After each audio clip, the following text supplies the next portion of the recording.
கற்பகம் என்னும் கடவுளின் மெய்யில்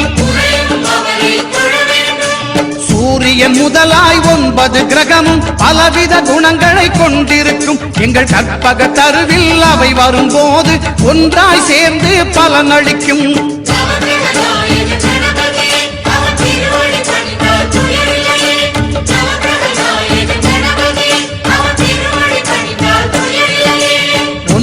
கோளும் ஒன்றாய் காண